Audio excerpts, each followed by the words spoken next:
এক গ্রামে এক ছোট্ট এতিম ছেলে থাকত। তার নাম ছিল রহমান। খুব ছোট বয়সেই সে বাবা মাকে হারায়। দারিদ্র্যের কারণে তার পড়াশোনা চালানো কঠিন হয়ে পড়ে। তবুও রহমান ছিল অত্যন্ত ধৈর্যশীল ও আল্লাহর উপর ভরসাকারী। প্রতিদিন ভোরে সে অন্যের ঘরে কাজ করত, আর সন্ধ্যায় গ্রামের মসজিদে গিয়ে কুরআন পড়ত। একদিন গ্রামের এক ধনী ব্যক্তি রহমানকে কাঁদতে দেখে কারণ জিজ্ঞেস করল। রহমান বলল, আমি চাইলেও মায়ের কবরের কাছে দোয়া করতে ফুল নিয়ে যেতে পারি না, টাকা নেই।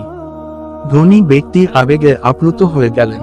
তিনি রহমানকে নিজের ছেলের মতো দেখভাল শুরু করলেন। তার পড়াশোনার খরচ, খাবার, কাপড় সবকিছুই তিনি দিলেন। বড় হয়ে রহমান একজন আলেম হলেন। তিনি সর্বদা বলতেন, এতিমের হক নষ্ট করো না।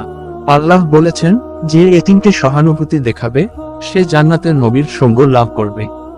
গ্রামবাসী রহমানের জীবনের পরিবর্তন দেখে বুঝল, একজন এতিম শিশুকে সহায়তা করলে আল্লাহর রহমত বর্ষিত হয়। ডানে ইশারা করা উল্টো হাতের তর্জনী এই গল্প আমাদের শেখায়, এতিমকে অবহেলা করা নয়, বরং তাদের পাশে দাঁড়ানোই প্রকৃত ইসলামী দায়িত্ব।